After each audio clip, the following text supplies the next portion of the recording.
Jadi banyak hal yang mungkin bisa kita kaji, apa aja yang ada di dalam rumah sakit, program-program apa aja yang dilakukan berkaitan dengan K3. Mungkin mata kuliah ini pernah diajarkan, atau mungkin pernah ada juga yang memberikan materi selain saya, tapi tentunya aspek penekanannya tentu tidak sama persis ya. Artinya saya akan berbicara dari konsep ya, dan tentu akan menekankan kepada aspek daripada peraturan perundang-undangannya. Dan di dalam pelaksanaannya tentu kita harus bisa membedakan ya aturan-aturan mana yang diterapkan di dalam pelaksanaan suatu kebijakan. Kali ini ya kita akan bicara tentang pasien safety yang diatur dari beberapa undang-undang ya, baik undang-undang kesehatan ya, undang-undang yang berkaitan dengan keselamatan ya, tentunya adalah undang-undang nomor 1 mestinya juga akan menjiwai daripada undang-undang tersebut ya. Kemudian yang lebih spesifik adalah di peraturan pelaksanaan ya tentang pasien safety itu diatur ya di dalam Permenkes ya. Jadi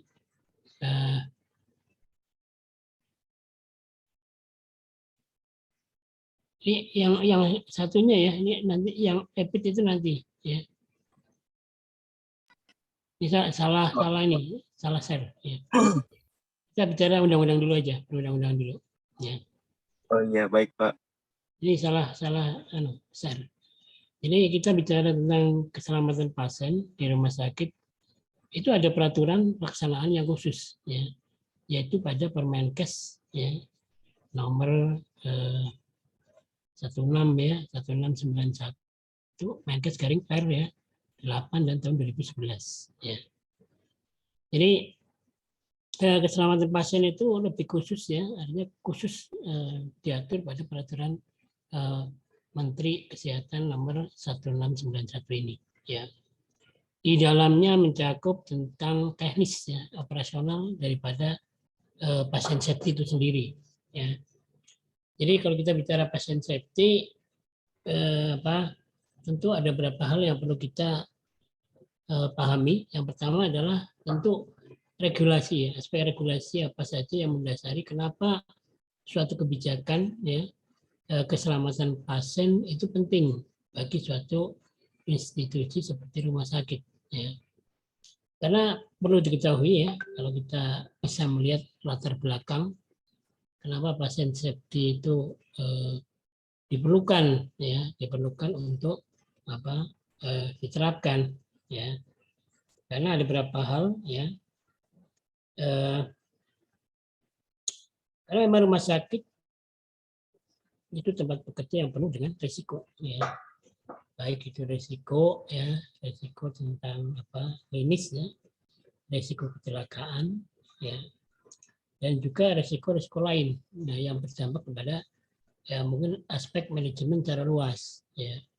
Misalnya kalau sampai salah memberikan obat misalnya ya, atau mungkin obat yang kita berikan mungkin overdosis ya, mestinya dosisnya satu pagi misalnya satu diberikan 2 misalnya salah tulis, itu kan konsekuensinya akan berbahaya ya. Jadi hal-hal itulah yang mendasari ya kenapa keselamatan pasien itu penting ya diterapkan di suatu institusi seperti rumah sakit ya, atau mungkin klinik ya, atau mungkin institusi layanan kesehatan yang lain ya. Jadi hal-hal itu yang menjadi dasar kenapa konsep keselamatan pasien itu perlu dilakukan di dalam suatu institusi seperti rumah sakit ya. Dan tentunya dari aspek lain adalah bahwa rumah sakit saat ini itu dituntut ya untuk bisa memberikan pelayanannya lebih baik dari sebelumnya ya. Jadi Mungkin kalau kita mau bicara ya membandingkan seperti di rumah sakit lainnya, khususnya di rumah sakit luar negeri, mungkin tidak jauh lah. Artinya kita bicara dengan apa aturan misalnya rumah sakit di Malaysia, di Singapura, ya mereka itu datangnya pasien itu bisa diatur, ya artinya misalnya pasien A dia udah mendaftar dan dia udah dikasih jam, artinya bapak ya, atau ibu Anda bisa itu di jam 9 ya. Padahal mungkin rumah sakit buka udah mulai dari jam 7 ya. Tapi jam 7 adalah pasien-pasien mungkin yang awal mendaftar ya. Jadi Bapak Ibu silakan datang jam 7. Nah, tentu itu harus datang jam 7 misalnya ya, karena itu udah didaftar di situ. Dan yang nomor apa yang dipanggil di jam 9 tentu memang dia saatnya jam 9 itu memang harus diberikan pelayanan ya. Tidak dengan seperti kita saat ini ya, misalnya datang jam 7 ya, karena pelayanan baru mulai jam 10, jam 11 ya. Dan terkadang diperparah lagi, misalnya dokternya belum datang ya, mungkin mesti praktek di rumahnya ya, atau mungkin juga praktek di rumah sakit lain ya. Nah, itu kan tentu akan merugikan pasien ya. Jadi ini yang ke depan mungkin perlu pembenahan di rumah sakit kita di Indonesia agar bisa memberikan tingkat pelayanan yang lebih baik ya. Sistem IT, sistem digital semua harus diterapkan ya. Kalau Indonesia tidak bisa mengintervensi ke dalam sistem digital yang qualified, maka tentu akan mengalami kemunduran. Ya, kita tidak bisa bersaing dengan luar negeri. Karena kalau kita bicara, ya, ini adalah suatu konsep manajemen yang memang harus mengalami perubahan. Adanya birokratisasi, ya. Mungkin Kementerian Kesehatan sekarang sedang mengembangkan ya, ada 6 pilar ya, 6 pilar kebijakan, yaitu pola-pola transformasi, yaitu ada suatu perubahan di bidang kebijakan kesehatan. Salah satunya adalah nanti di poin 6, pilar ke-6 adalah dengan melakukan intervensi dengan teknologi informasi IT ya, IT akan dikembangkan. Jadi misalnya pasien ya akan berobat ya, tadi sudah sampaikan. Jadi misalnya pasien itu memang harus berangkat atau mungkin sudah sampai lah artinya di rumah sakit jam 9, kan memang jam 9 diberikan pelayanan. Jadi pasien tidak akan terlalu lama di rumah sakit ya, berkerumun ya, yang akhirnya orangnya tadinya mungkin hanya akan periksa tentang kasus penyakit degeneratif ya, penyakit tidak menular, tapi begitu kumpul dengan orang lain akhirnya bisa tertular mungkin ya, atau mungkin bersinggungan dengan orang yang kasus-kasus penyakit menular, yang orang tadinya mungkin akan kontrol diabetes, kontrol hipertensi, kontrol jantung, malah ketularan penyakit mungkin ya, penyakit misalnya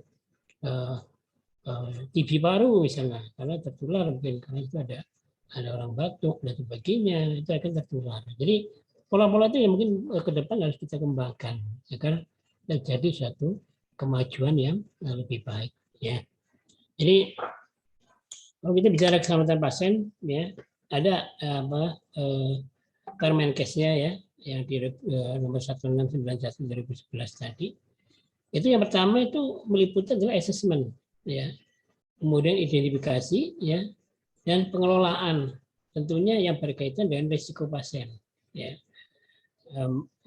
termasuk juga pelaporan dan analisis insiden ya. Misalnya ada kasus pasien ya diberi obat ya, ternyata mungkin salah ya, nah, maka dia harus bisa mencatat nomor telepon pasien misalnya ya, takutnya ada apa-apa, Bu gimana Bu, ya tadi udah minum obat sudah, bagaimana, apa yang dirasa. Nah, itu perlu ada suatu komunikasi, artinya ada suatu evaluasi ya tindakan yang diberikan oleh rumah sakit terhadap seorang pasien setelah pasien pulang ke rumah ya. Misalnya ada obat yang harus diminum siang hari misalnya, Bu obatnya udah diminum belum, oh sudah, gimana, apa yang dirasa sekarang. Nah, takutnya ada misalnya adanya komplikasi ya, atau mungkin adanya obat-obat yang berdampak kepada alergi misalnya ya. Oh nggak apa-apa, tadi itu udah diminum sampai saat ini nggak ada masalah, oh ya udah, artinya kan itu ada suatu feedback ya.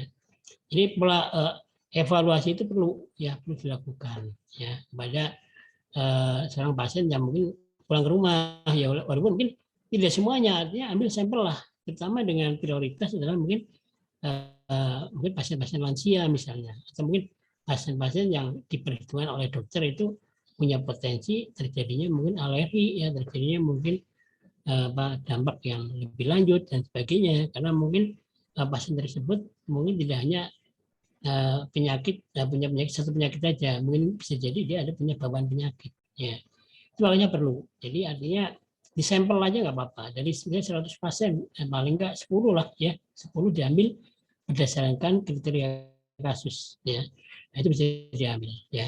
Jadi pola-pola menjaga ke depan memang harus lebih aspeknya adalah ke patient oriented, ya. Jadi pelayanan kepada masyarakat yang lebih baik. Ya, tentunya semuanya harus dibenahi. Ya, bagaimana agar pasien tidak menumpuk di rumah sakit. Mungkin ada yang datang jam 7, pelayanannya jam 11.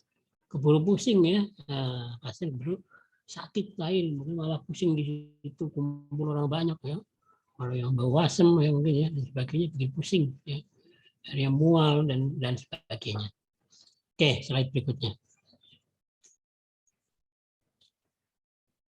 Nah, ini latar belakang yang tadi saya sampaikan. Jadi bahwasanya rumah sakit itu penuh dengan risiko, ya, karena di situ memang apalagi kalau semakin besar rumah sakit, risikonya akan lebih besar karena di situ akan melayani ya mungkin sampai 100 jenis penyakit mungkin, ya. Dan di situ ada mungkin mulai dari dokter umum, ya, sampai ke spesialis, dan mungkin ada subspesialis, ya.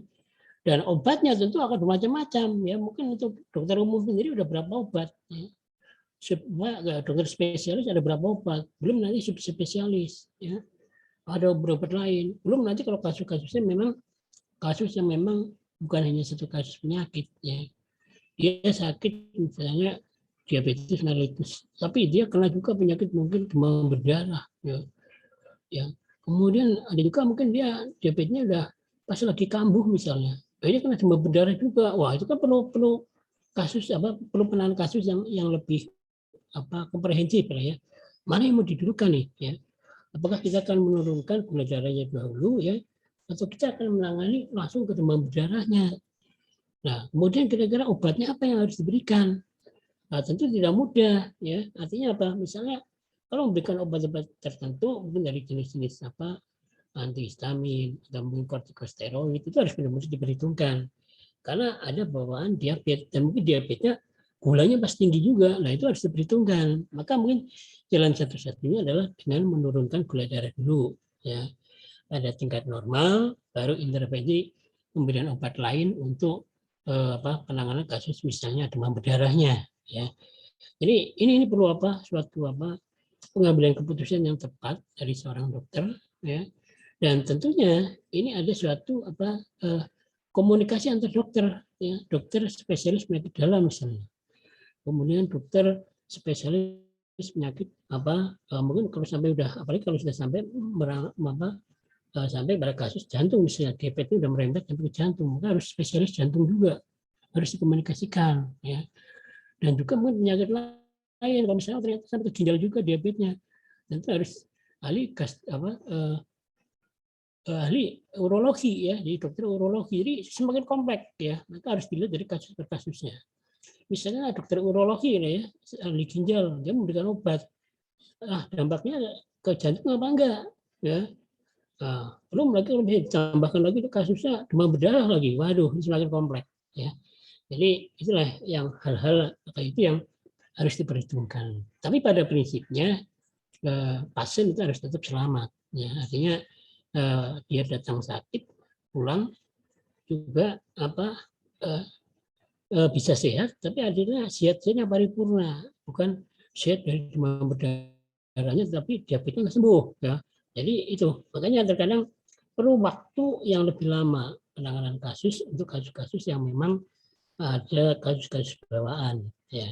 Jadi bawaan misalnya hipertensi, jantung, diabetes, kemudian kasus-kasus gangguan pernapasan seperti asma dan sebagainya, TB paru dan sebagainya, itu perlu penanganan yang khusus, ya.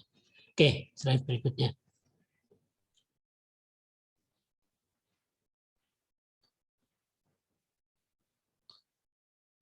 Oke, slide berikutnya.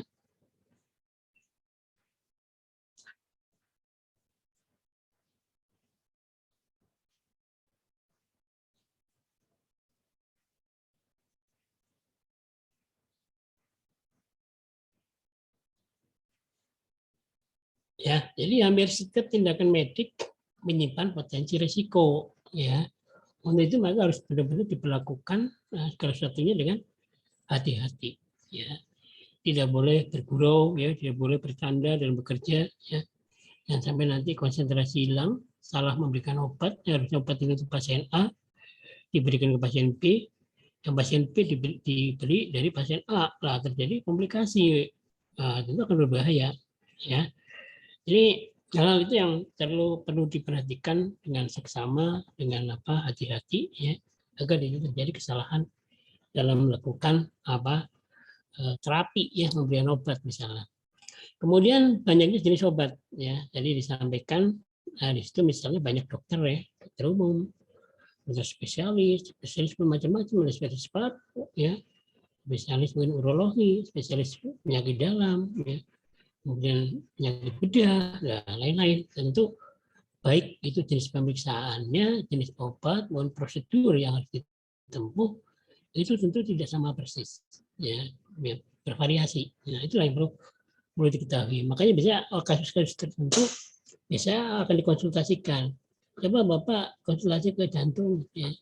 Coba Bapak konsultasi ke ahli spesialis penyakit dalam, ya. Bapak coba ke spesialis paru, ya, seperti itu. Misalnya bisa akan dikonsultasikan kalau misalnya ditemukan tanda-tanda kemungkinan kasus-kasus lain, ya, maka bisa satu orang bisa harus bertemu dengan 2 dokter, 3 dokter, atau bahkan mungkin sampai 4 dokter, ya. Jadi seperti itu. Kemudian bagaimana kalau sampai terjadi langkah misalnya harus operasi? Nah, operasi tentu harus semua, ya, dokter-dokter itu yang punya kepentingan di situ harus turun, ya. Turun artinya tidak langsung mungkin di proses operasinya atau apa, mungkin kan kita memberikan advis, ya, artinya saya nitip obat ini, ya, saya nitip obat ini, saya nitip obat ini, nah, seperti itu misalnya, seperti itu, ya.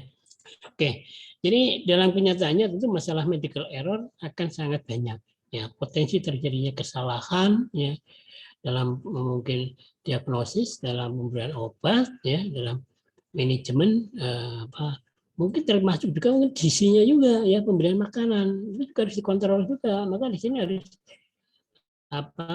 perlu ada seorang dokter, ya, ahli gizi, ya. Bagaimana kalau kita harus memberikan makanan untuk kasus orang yang diabetes, tentu yang paling tidak harus mengurangi kadar gula, ya.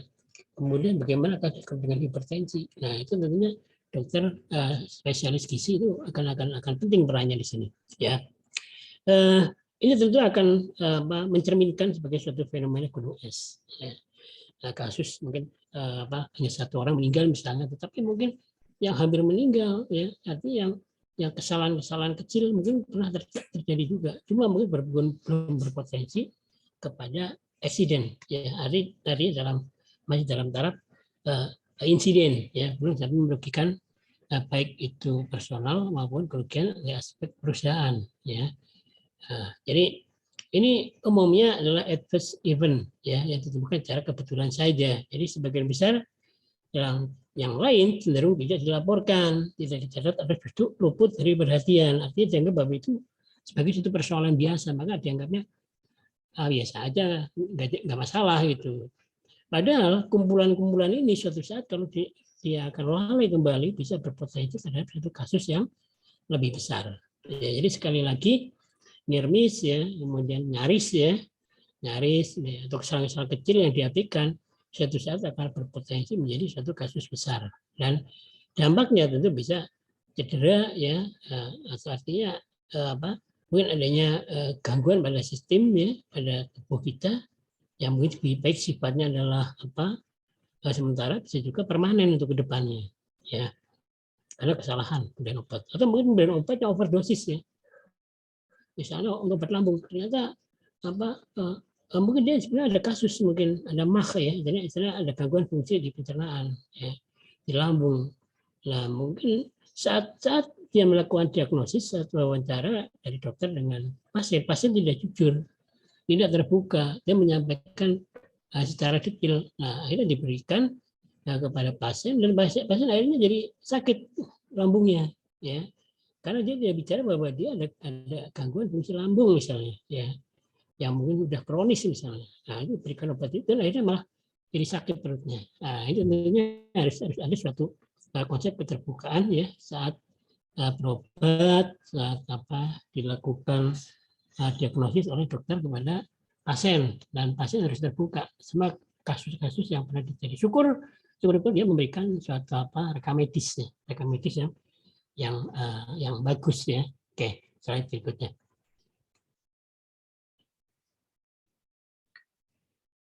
Oke, di slide ke-6. Jadi kenapa kita perlu menerapkan standar keselamatan pasien? Karena pertama memang itu haknya pasien. Pasien harus selamat ya. Dan kalau bisa kasus yang dia keluhkan itu sembuh ya, dan tidak membawa penyakit lain ya. Jadi hak pasien mendapatkan pelayanan yang terbaik ya, karena dia sudah mungkin membayar ya baik lewat BPJS atau mungkin malah asuransi lain selain BPJS ya, asuransi yang mungkin dengan premi yang lebih besar ya, maka pelayanannya mestinya adalah untuk pelayanan akan lebih banyak, lebih besar ya peluangnya, yang mungkin tadinya kelas 3 dia mestinya di kelas VIP misalnya.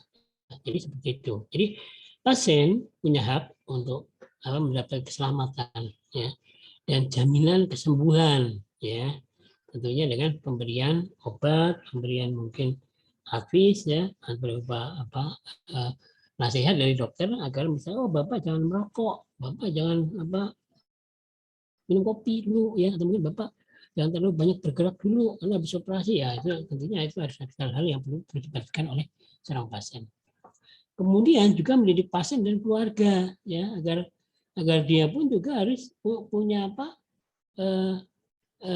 dia punya kewajiban juga ya, artinya bahwa dia pun dalam rangka untuk menentukan keselamatan bagi dia sendiri, dia juga harus bisa berupaya agar dia bisa untuk mencapai kata selamat tadi ya. Jadi ada upaya ya, jadi adanya upaya dari pasien untuk mau sembuh ya, dan adanya suatu arahan dari dokter ya, dengan upaya-upaya apa yang harus dilakukan oleh pasien yang diberikan nasihat atau mungkin saran-saran oleh seorang dokter. Kemudian bagaimana keluarga? Ya, keluarganya tentu juga harus punya ini juga perhatian pada yang sakit ya.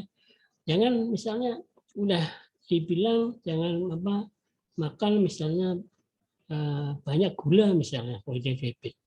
Jangan terlalu banyak makan garam, itu keluarganya dimin aja, nah, dibiarkan aja. Ya ini nggak akan pernah sembuh. Jadi ini ada suatu komunikasi, ada suatu hubungan timbal balik antara yang sakit dengan pihak keluarganya. Dan pihak keluarganya harus mendukung ya apa yang disarankan oleh seorang dokter misalnya ya. Atau mungkin aturan-aturan yang memang diharuskan untuk tidak dilakukan, maka keluarga ikut mengawasinya ya. Kemudian keselamatan pasien dan keselamatan pelayanan itu harus dijamin. Langkahnya apa? Misalnya, Bu, nanti seminggu berikutnya kesini lagi Bu ya untuk kontrol.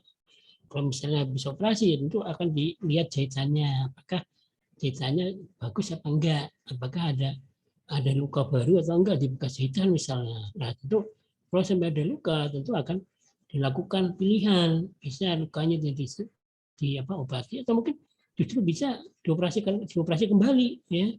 Jadi mungkin bisa jadi infeksi, maka harus dioperasi kembali dengan membuang lukanya yang mungkin berupa pus ya. Kalau kita di kesehatan bicara pus, atau ini adanya mungkin kayak benjolan yang isinya mungkin kayak semacam nanah dan sebagainya, itu harus dibersihkan dulu baru dijahit kembali ya. Jadi itu. Kemudian penggunaan metode peningkatan kinerja, itu melakukan evaluasi dan program peningkatan keselamatan pasien. Tentu metode peningkatan kinerja mengacu pada Permenkes ya nomor 1691 tahun 2011 ya. Kemudian bagaimana peran pimpinan dalam peningkatan keselamatan pasien? Tentu pihak rumah sakit ini ya. Untuk manajemen mungkin seorang dirut ya, direktur utama sering nggak dia menekankan intinya keselamatan pasien, sering nggak dia memberikan advice ya, atau mungkin memberikan kayak semacam safety talk ya, atau mungkin memberikan semacam briefing ya, atau mungkin semacam apa yang mungkin dilakukan di level mungkin kepala ruangan ya, atau mungkin petugas K3 rumah sakit memberikan arahan-arahan itu ya. Jadi konsepnya keselamatan pasien itu tentu juga harus selamat juga bagi karyawannya petugasnya. Jadi petugasnya juga harus selamat ya. Artinya gimana dia akan menolong pasien kalau dia sendiri sakit ya. Jadi safety first ya. Jadi safety first yang perlu dilakukan oleh petugas adalah dia harus selamat dulu, harus sehat dulu ya. Baru nanti bisa menolong pasien. Kemudian menjadi staf tentang keselamatan pasien itu tentu ini kewajiban manajemen dari perusahaan ya, dari rumah sakit untuk bisa agar petugas kesehatan itu paham benar ya bahwa konsep manajemen safety ya, manajemen safety diterapkan pada pasien, yaitu berupa pasien safety, itu benar-benar merasuk ya di dalam pola-pola pikir ya, di dalam mindset, dan akhirnya persepsi dia mengatakan bahwa keselamatan pasien memang penting ya. Kalau kita bicara mungkin di pasar kita akan bicara bahwa pembeli adalah raja, tapi kalau di rumah sakit pasien ini adalah raja yang memang harus dilayani ya. Dan tentunya yang pertama adalah bahwa kita bekerja harus ikhlas ya. Ikhlas menolong pasien dengan sembuh.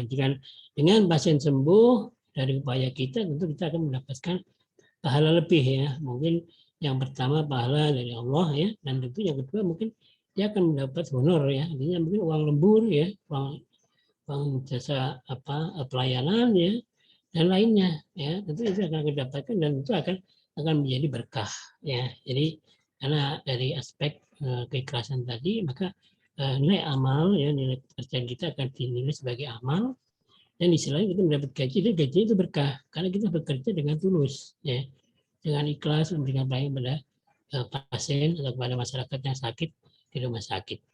Kemudian komunikasi itu menjadi kunci ya, harus dilakukan suatu komunikasi yang baik dengan seorang petugas kesehatan, tidak menampilkan performa yang bagus ya. Di rumah habis berantem mungkin dengan orang tua, mungkin dengan kakaknya atau adiknya, atau mungkin yang udah berkeluarga berantem dengan suaminya, berantem dengan istrinya, masuk ke kantor masih marah, pasien ada yang minta tolong, dimarahin juga pasiennya. Wah, nggak sembuh-sembuh dari pasiennya. Yang tadinya mungkin sakitnya sakit biasa, akhirnya karena nggak ada pelayanan yang itu, akhirnya hipertensi malah dia, ya karena kesel, marah-marah. Ya. Jadi akhirnya bukan hanya penyakit yang dia cerita, hipertensi juga dia kambuh ya. Itu seperti itu. Oke, slide berikutnya.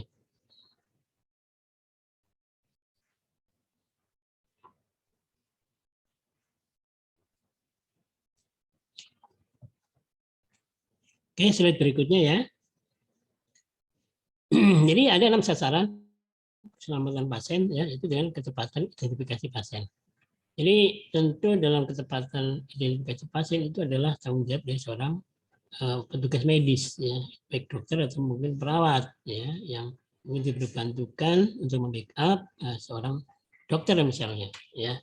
Kemudian bagaimana peningkatan komunikasi yang efektif? Nah, itu perlu dilakukan ya.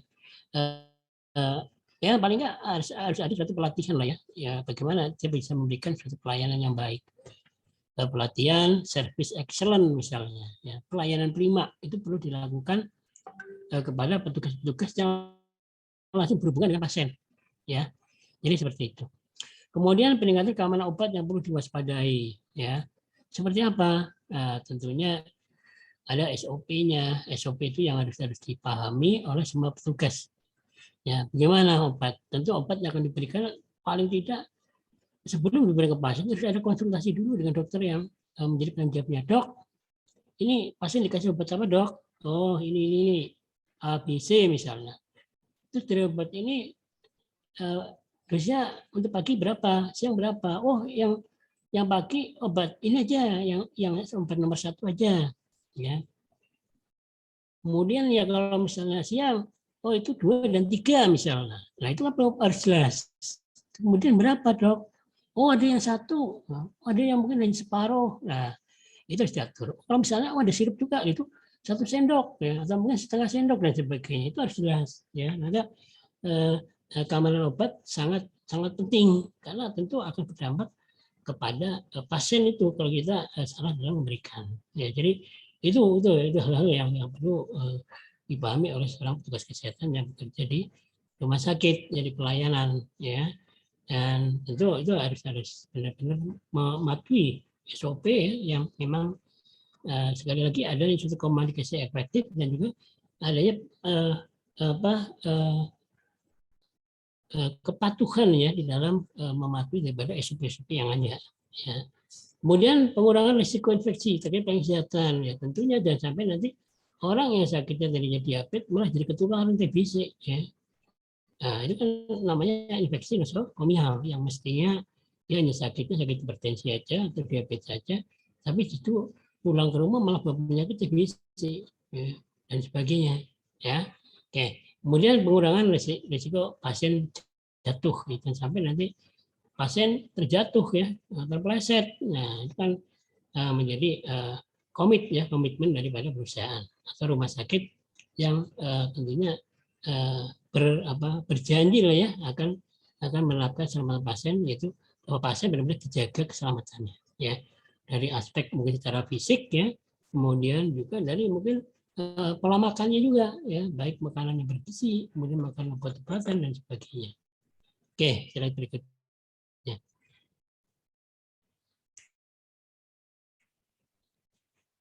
Jadi mengapa ya mengapa pasien safety itu penting ya? Karena yang pertama tentu adanya isu kesehatan global yang serius ya. Banyak kasus-kasus terjadi ya di rumah sakit, bukan hanya di Indonesia saja, di Amerika, kemudian di Inggris, ya, di negara-negara luar banyak terjadi kasus. Dan itu menjadi pembelajaran ya. Bagaimana agar pasien itu jangan sampai kesalahan seperti apa yang saya sampaikan tadi ya.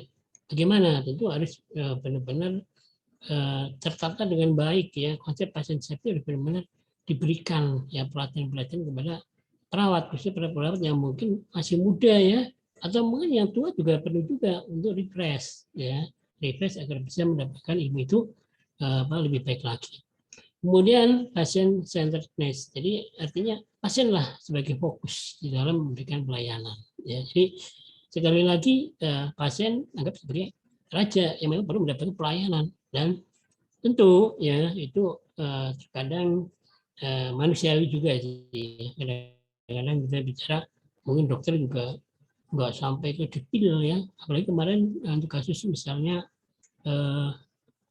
COVID ya, dokter kadang takut ya, jadi terkadang nggak sampai periksa dia, misalnya biasanya mestinya dia akan periksa dada ya, denyut nadi lah, kemudian periksa fisik yang lain yang perlu ya, seperti mungkin denyut jantung, napas dan sebagainya, itu perlu diperiksa misalnya ya.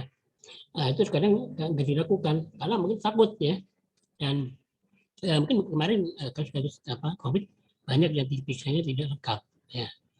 Kemudian medical error ya, kemudian di sini medical error lebih ke arah meningkatnya biaya atas kesehatan ya, yang tentunya pasien-pasien tertentu dengan klasifikasi ringan ya, tentu tidak perlu diberikan antibiotik ya, tapi diberikan antibiotik ya. Konsekuensinya dengan pemberian antibiotik ya, tentu dia kedepannya bisa jadi resisten ya. Artinya apa? Yang mestinya hanya obat generik aja lah, misalnya kalau mau panas ya udah paracetamol aja, nggak usah dikasih obat yang lain. Ternyata dikasih obat yang lain malah jadi berdampak kepada pemborosan. Yang mestinya paracetamol generik itu murah ya, tapi digantikan dengan obat-obatan yang paten ya.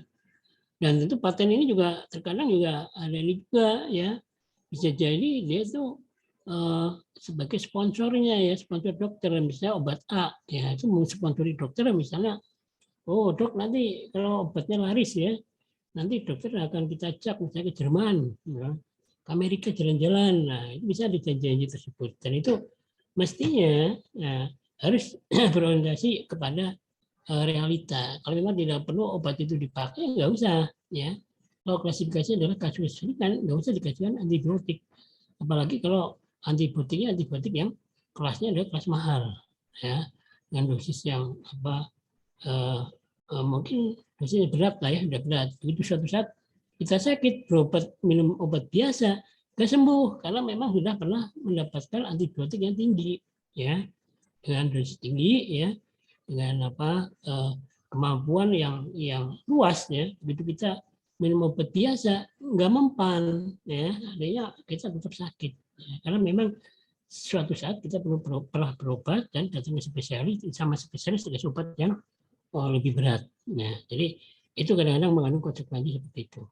Kemudian tentunya akan meningkatkan kepercayaan masyarakat terhadap pelayanan rumah sakit yang diberikan. Kemudian tentu mencegah konflik ya, atau blaming ya antara dokter, petugas kesehatan, pasien dan masyarakat ya.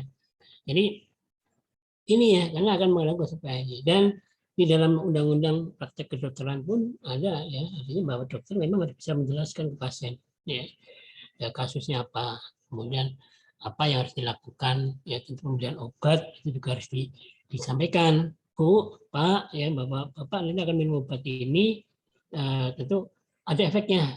Bapak mungkin akan ngantuk nanti setelah minum obat ini, ya. Maka nggak usah berkendara, memegang kendaraan lah, nyetir ya, nyetir kendaraan seperti itu. Itu harus disampaikan, ya. Bu, nanti Bapak, Ibu kalau setelah minum obat ini nanti akan banyak, ya, banyak mungkin buang air kecil misalnya, ya.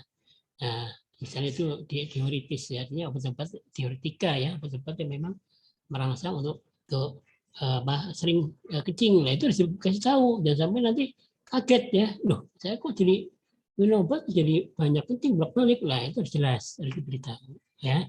Oke, slide berikutnya.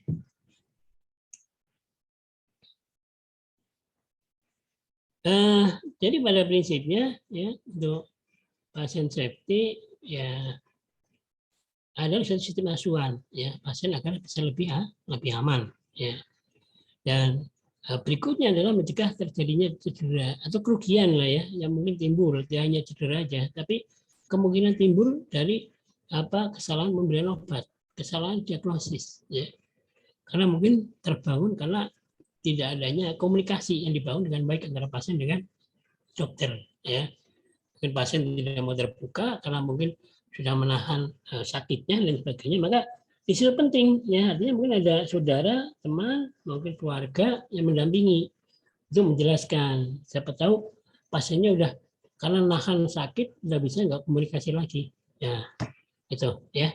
Kemudian termasuk juga asesmen risiko, itu perlu risiko identifikasi perlu hal yang berhubungan dengan risiko pasien ya. Jadi ini masuk ke dalam definisi tadi. Oke, slide berikutnya. Kemudian WHO juga menetapkan juga satu resolusi ya, mendorong ya, kenapa Indonesia menerapkan pasien safety, karena salah satunya adalah dorongan dari WHO ya. Jadi bahwa semua negara ya itu harus memberikan perhatian kepada permasalahan yang sering dialami oleh pasien, itu problem patient safety ya. Jadi artinya apa? Benar-benar keselamatan pasien menjadi suatu komitmen ya. Fokus pelayanannya bahwa pasien juga harus selamat ya dari hal-hal yang kita sampaikan tadi. Kemudian WHO pun mendirikan ya World Alliance for Patient Safety dengan tujuan mengangkat patient safety goal ya, to is first don't do no harm ya. Yaitu tentu dari tujuan-tujuan kebijakan ini dari WHO yang pertama itu adalah dalam rangka menurunkan morbiditas ya. Cedera, kematian ya yang diderita oleh pasien. Oke, berikutnya. Kemudian berikutnya adalah safety ya, safety beyond quality ya. Apa itu? Ya itu ternyata safety beyond quality. Jadi pada prinsipnya safety menjadi salah satu indikasi lah ya, indikator keberhasilan daripada suatu rumah sakit ya, agar rumah sakit bisa memberikan pelayanan terbaik. Jadi mutu pelayanan saja tentu tidak cukup ya, artinya pelayanan baik tidak cukup, tapi quality salah satunya adalah bersumber kepada safety, itu keselamatan pasien ya. Jadi konsep keselamatan pasien ya itu dalam rangka mengubah dari blaming culture ke safety culture ya. Blaming culture itu terkadang ada suatu komplain ya, komplain dari pasien ya, adanya mungkin salah menyalahkan antara perawat satu dengan lainnya, atau mungkin perawat dimarahin oleh dokternya ya, karena kesalahan ya, dan tentunya ini akan merugikan pasien ya. Jadi blaming culture akan berubah menjadi suatu safety culture ya. Jadi banyaknya intrik-intrik, gesekan-gesekan dialami oleh petugas kesehatan, itu harapannya akan berubah dengan sendirinya dengan safety culture tadi. Ya. Oke, slide berikutnya.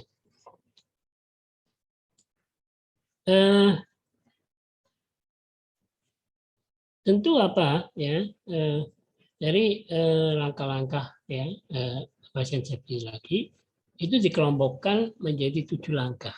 Ya, bagaimana sih ya langkah-langkah harus ditempuh untuk menuju pasien safety? Yang pertama adalah tentu bangun kesadaran akan nilai keselamatan pasien. Jadi bahwa pasien itu raja, ya sekali lagi pasien raja, maka dia harus mendapatkan pelayanan yang baik, ya, dan juga keselamatan, ya. Jadi tidak hanya berorientasi pada pelayanan yang baik, ya, tetapi juga keselamatan, ya. Jadi aspek keselamatan dan pelayanan itu menjadi satu, ya. Dan tentunya tujuannya adalah bahwa pasien akan sembuh, sehat kembali, ya.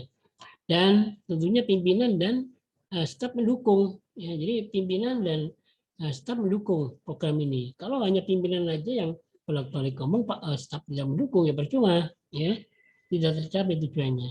Nah, kemudian integrasikan aktivitas pengelolaan risikonya. Jadi di samping itu tentu dipelajari juga mana titik-titik yang punya potensi terjadinya mungkin keselamatan pasien itu akan terancam. Ya, itu harus itu. Misalnya salah satunya adalah cara obat misalnya, ya. Obat harus benar-benar dibedakan atau mungkin dibungkus dalam satu plastik, dan plastik itu mungkin di dalam mungkin ditaruh mungkin kayak semacam tabung lah ya, atau tabung atau apa, dan itu ada khusus. Oh, ini pasien A, ini tabungnya ini. Pasien B, ini tabungnya ini. Jadi di dalam tabung itu akan kita misalnya isi obatnya, ya, isi mungkin catatan apa.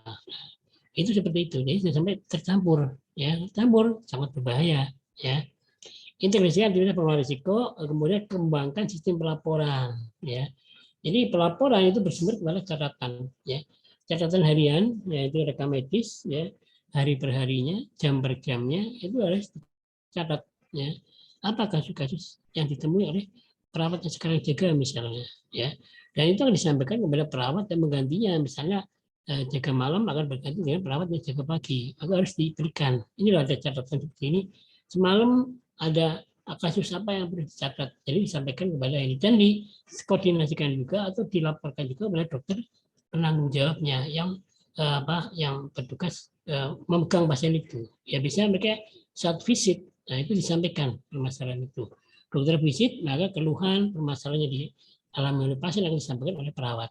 Itu pada catatan rekam medis, ya, ini catatan kasus-kasus yang mungkin ada buku bantu lah ya, buku bantu yang diberikan oleh rumah sakit untuk ke oleh perawat, dan perawat mencatat semua kasus kejadian semalam, mungkin pagi hari, siang hari, dan sebagainya.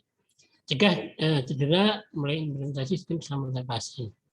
Nah, ini tentu bagaimana misalnya cara ngangkat pasien, ya, dan sampai nanti pasien malah tambah parah, pasien fraktur, ya, diangkat malah tambah patah misalnya, itu kan merugikan, maka harus hati-hati.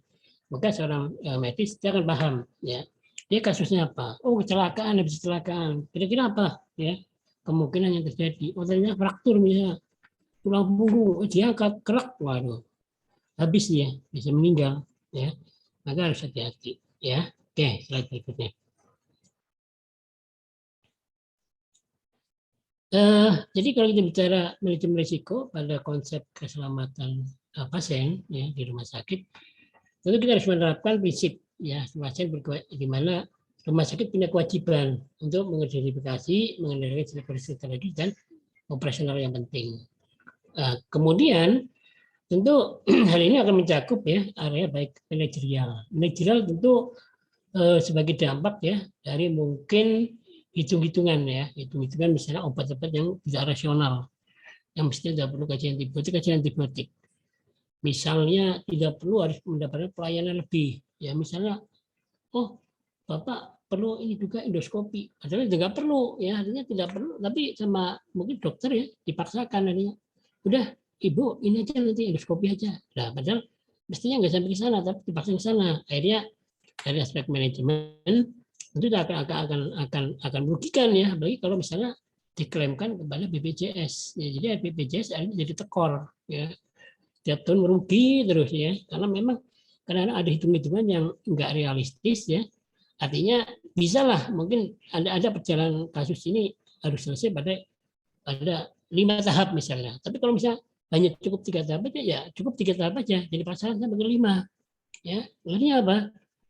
Tentu klaim rumah sakit terhadap BPJS besar. Ya padahal itu setelah dinilai itu nggak realistis. Artinya nggak mestilah harus sampai ke tahap kelima misalnya, tapi 3 aja cukup. Ya, akhirnya dari aspek manajemen itu akan mengklaim ke BPJS dan dari BPJS merugi, dan itu selalu merugi ya, sampai sekarang pun masih merugi terus karena kadang-kadang ada hitung-hitungan dari dokter yang tidak realistis, atau mungkin juga dari aspek lain yang mestinya hanya dirawat 3 hari cukup, dirawatlah sampai 5 hari ya, 6 hari, 7 hari. Nah itu akhirnya merugikan ya, merugikan keuangan negara.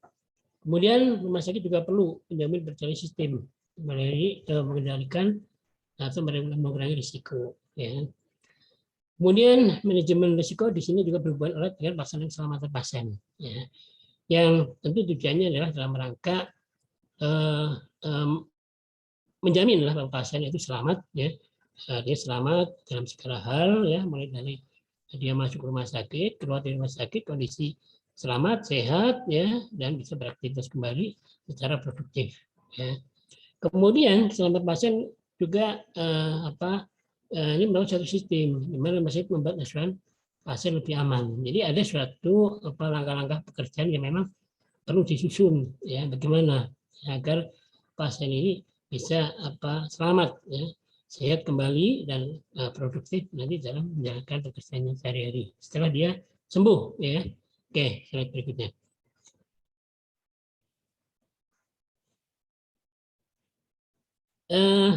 Dalam kita bicara regulasi ya, regulator framework ya, itu ada berapa ya. Jadi pasien safety itu mengacu yang pertama adalah Undang-Undang Nomor 44 tahun 2009 ya tentang rumah sakit. Ya. Kemudian Undang-Undang Nomor 36 tahun 2009 tentang kesehatan. Ya. Kemudian Undang-Undang Nomor 29 tahun 2004 tentang praktek kedokteran. Kemudian Peraturan Kesehatan ya 1691 tentang keselamatan pasien.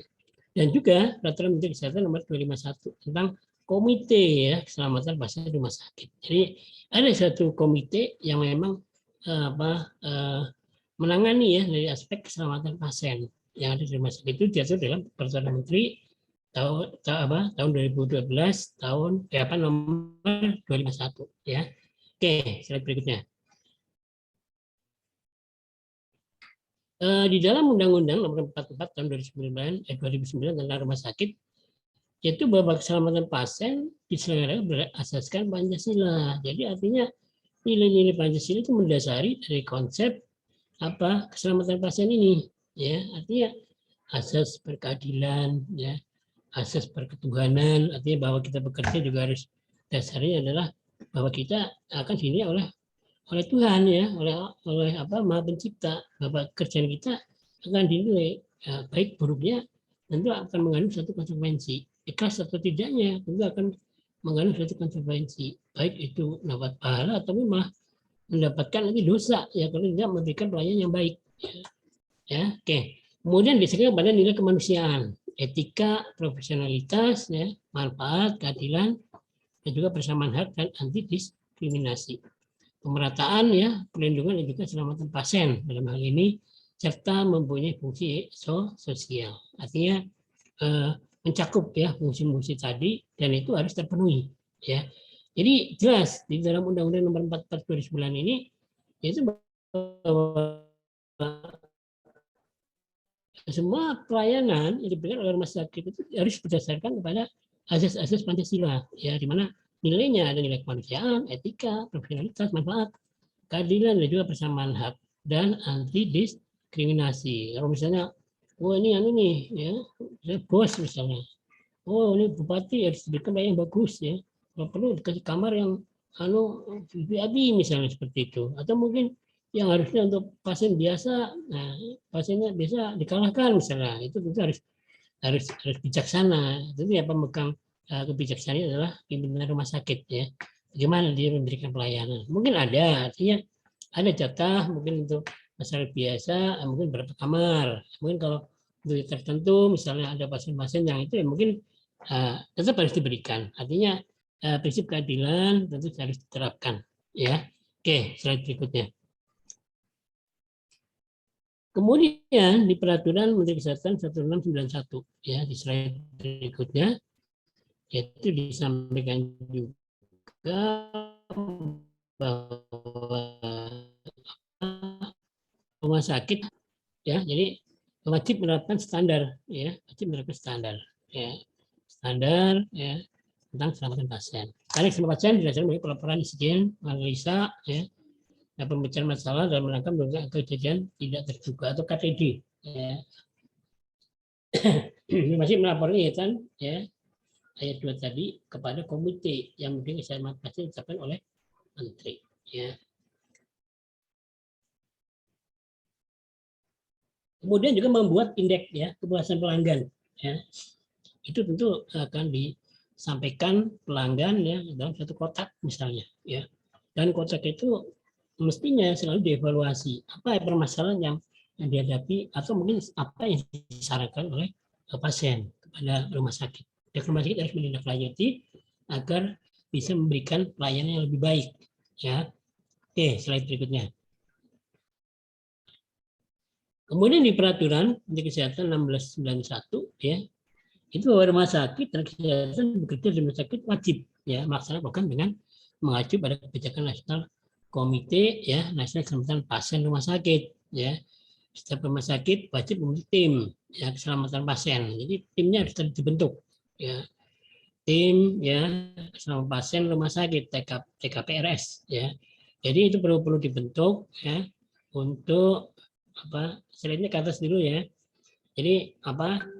Itu menjadi hal apa yang penting ya maka keselamatan pasien memang harus benar-benar dijaga untuk baik kemampuan dari orang-orangnya dan juga tentu ya semuanya ya semua hal yang memang perlu dilakukan ya. Oke di slide 17 ya slide 17 dulu ya itu bahwa peraturan Menteri Kesehatan ya ada beberapa hal yang perlu dilakukan ya di slide 18 ya slide 18 ya. Jadi tadi kita udah ya kita sekarang di slide 18 itu bahwa selama rumah sakit adalah suatu sistem di mana rumah sakit membuat acuan. Tadi disampaikan ya di depan ada suatu assessment ya identifikasi ya dan juga pelaporan analisis insiden. Insiden sama pasien ya itu ada beberapa hal itu tidak sengaja dan kondisi yang mengakibatkan atau berpotensi mengakibatkan cedera yang dapat dicegah pada pasien terdiri dari kejadian tidak diharapkan ya kejadian tidak diharapkan itu disingkat KTD ya kejadian nyeri cedera KNC ya kejadian tidak cedera KTC ya dan juga kejadian potensi cedera KPC ya jadi ini disingkat-singkat di dalam istilah pasien safety memang inilah singkat-singkatnya yang dipakai ya. Kejadian yang diharapkan selanjutnya disingkat dengan KTD. Nyaris cedera ya, kejadian nyaris cedera disingkat menjadi KNC. Kejadian tidak cedera disingkat KTC. Sedangkan kondisi potensial cedera disingkat dengan KPC. Kejadian sentinel adalah suatu KTD yang mengakibatkan kematian atau cedera yang serius. Ya, jadi kejadian sentinel ya. Oke, slide berikutnya. Oke, slide berikutnya.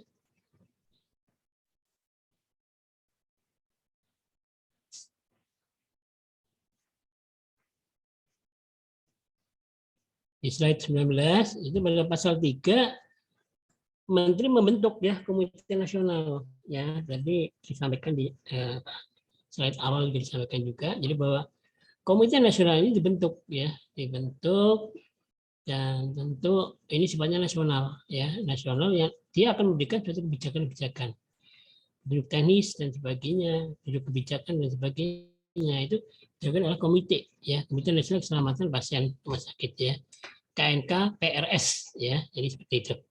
Komite Nasional Keselamatan Pasien punya tugas memberikan masukan pertimbangan kepada menteri ya. Kemudian apa tugasnya? Tugasnya adalah penyusunan fungsi, ya. Fungsi, kemudian penyusunan standar, ya. Ada apa? Fungsinya adalah menyusun standar, ya, pedoman keselamatan pasien. Untuk kerjasama, ya, berbagai institusi yang ada di dalam dan di luar negeri, punya pengkajian program, ya. Kemudian mengembangkan pengelolaan sistem. Dan yang terakhir tentu melakukan monef, yaitu dengan melakukan sidak, ya, investigasi misalnya kalau ada kasus, ya, kemudian melakukan monef kepada rumah sakit yang ada di wilayah Indonesia ataupun mungkin rumah sakit Indonesia yang ada di luar negeri. Oke, slide berikutnya. Jadi ini, ya, konsep keselamatan pasien, ya, tentu pada prinsipnya dalam rangka minimalisasi risiko, ya. Ada asesmen risiko, ada identifikasi risiko, ya, pengelolaan risiko, ada pelaporan. Dan tentu kemampuan dari mempelajari insiden yang pernah ada itu menjadi suatu catatan, ya. Ada nggak suatu perubahan pola-pola yang dilakukan oleh mungkin petugas kesehatan yang pernah mengalami suatu kejadian yang tidak diinginkan, ya. Dan implementasi dari solusi itu benar-benar harus jelas, ya. Tentu kasus per kasusnya harus ada suatu solusi yang memang khusus, ya, ada, ya. Oke. Pelaporan insiden sentinel itu terdiri dari KTD, ya. Adanya suatu pelaporan insiden sentinel, ya, misalnya berdampak kepada kasus meninggal misalnya, itu masuk dalam kategori pelaporan insiden yang sifatnya sentinel, ya.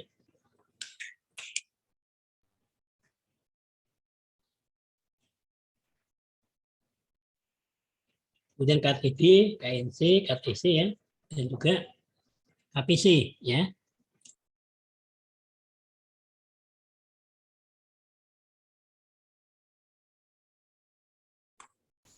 Oke, jadi dalam rangka ini tentu tujuan akhir adalah dalam rangka meminimalisasi risiko, yaitu dengan mencegah cedera, ya, dan melakukan sesuatu, ya, yang suatu upaya yang sifatnya adalah bisa menekan tidak terjadinya kecelakaan, tidak terjadinya kesalahan, ya, dan sebagainya.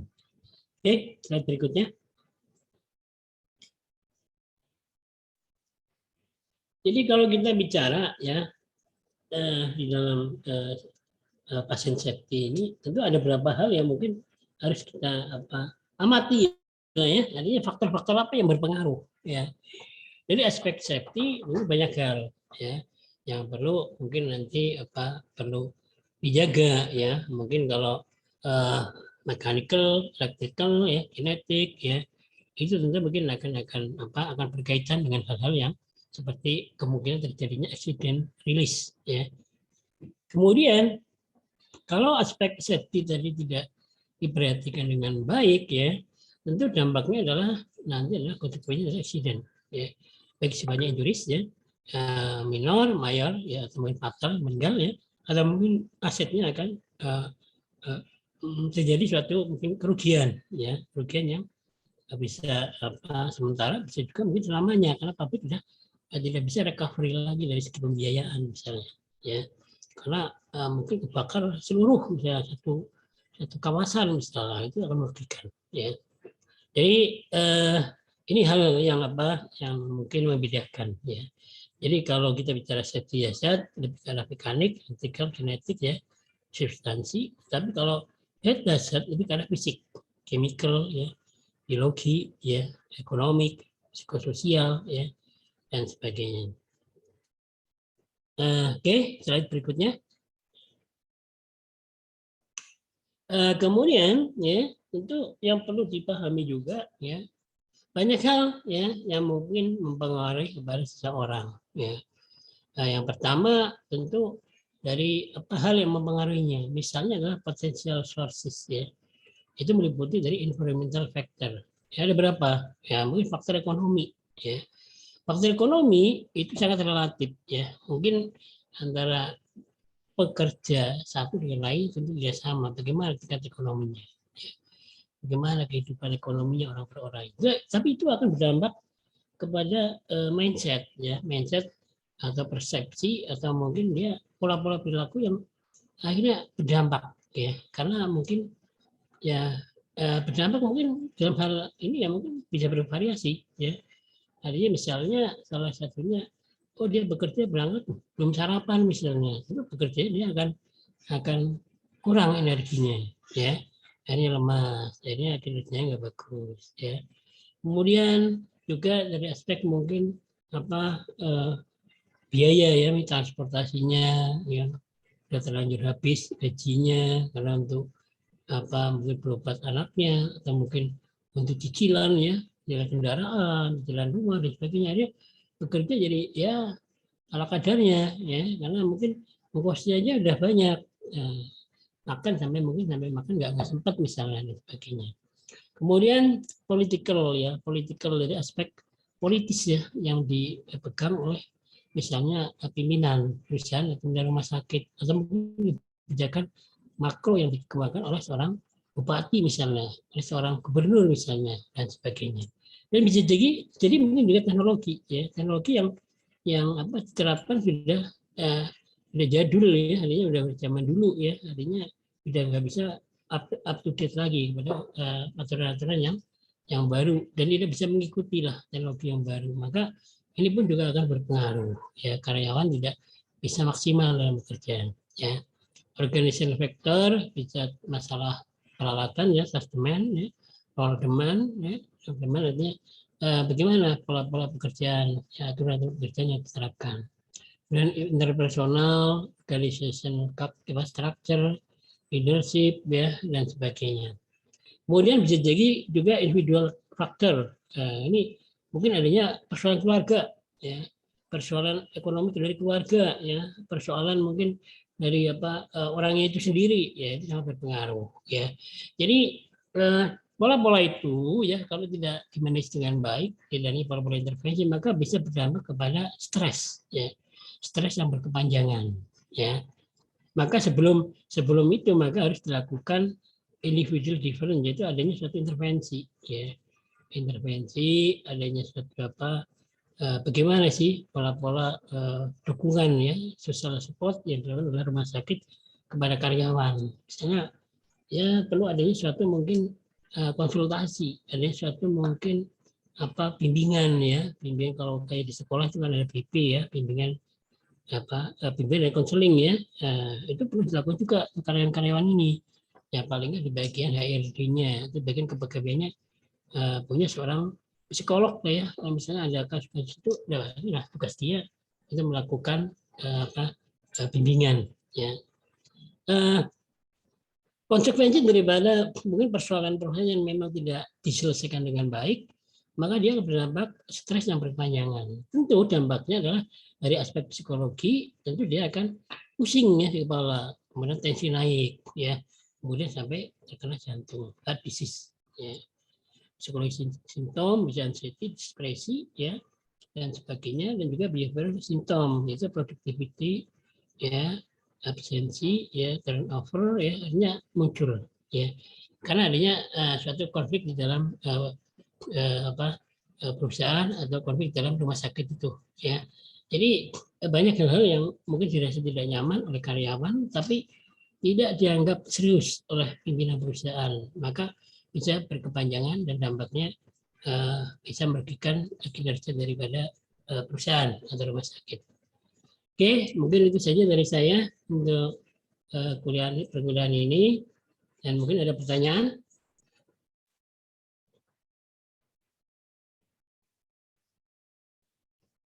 Kalau enggak, sebelum ke mata kuliah EPIK, kita break dulu sebentar ya, kita sholat-sholat dulu ya. Berapa menit kira-kira nih, Faisal? Terserah Bapak aja sih Pak sebenarnya Pak. Oke ya kita 1/4 jam ya, kita bicara dulu, sholat-sholat, nanti kita mulai lagi dengan mata kuliah EPIK ya. Oke, makasih. Pak. 1/4 jam ya, kita break dulu.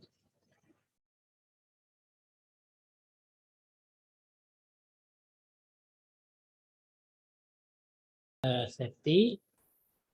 Kemudian kita hari ini juga akan membahas tentang mungkin dari titik titik bahaya ya, titik risiko-risiko yang mungkin ada di dalam rumah sakit ya.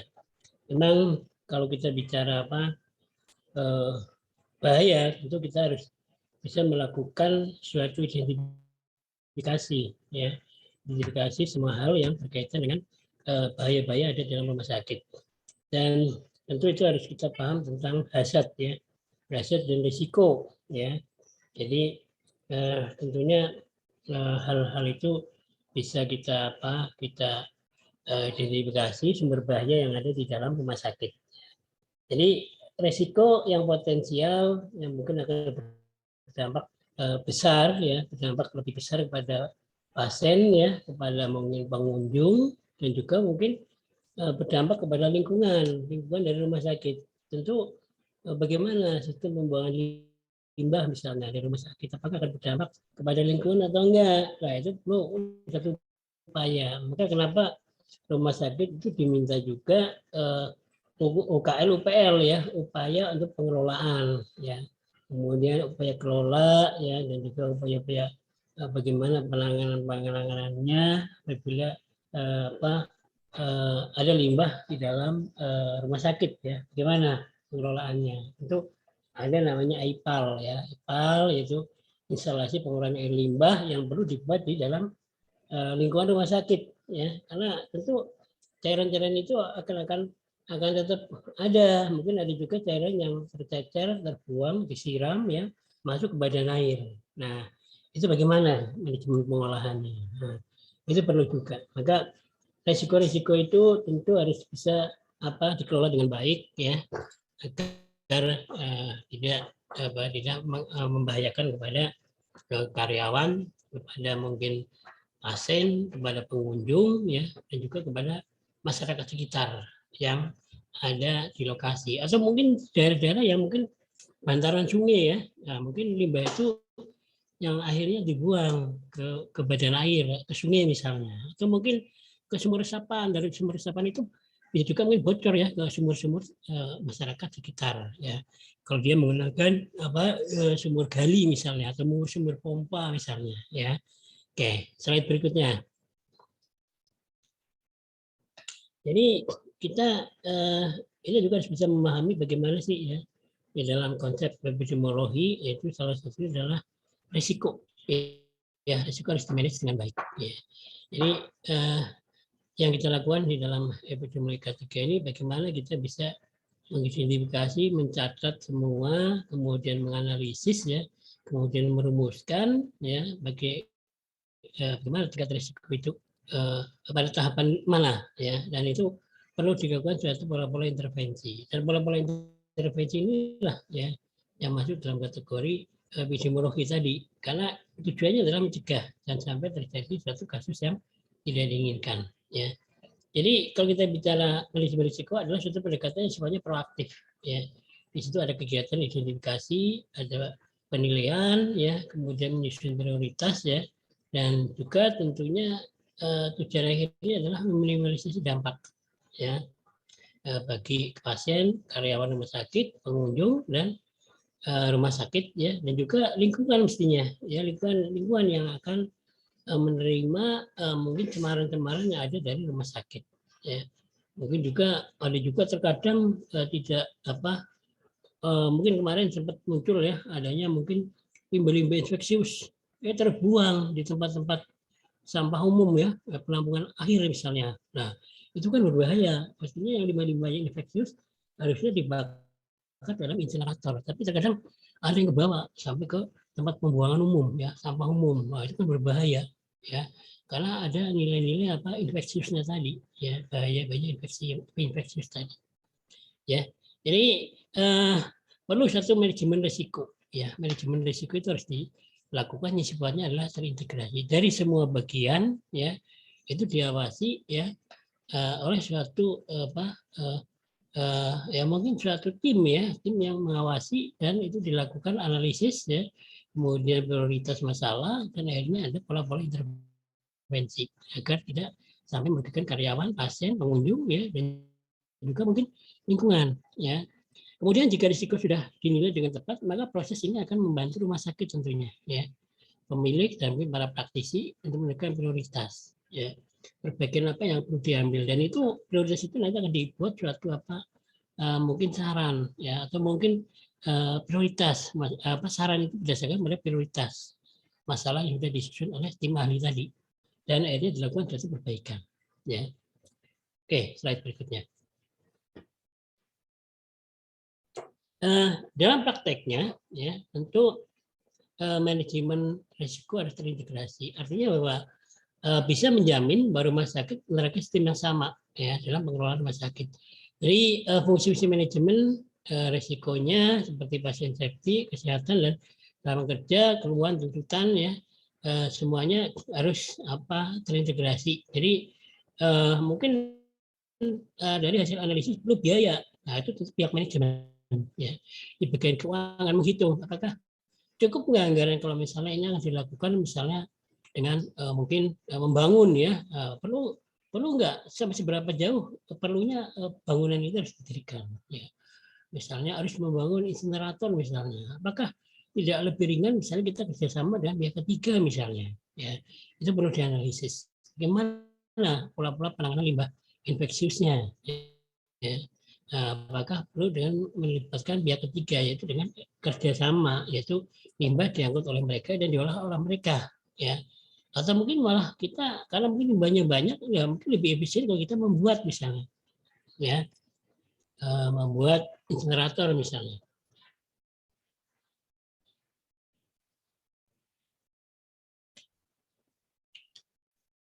Jadi tentu ada suatu kebijakan-kebijakan yang memang harus diambil ya oleh seorang pimpinan di dalam menentukan prioritas tadi. Ya tentu semua diperhitungkan dan akhirnya diambil suatu kebijakan. Ya. Oke, slide berikutnya.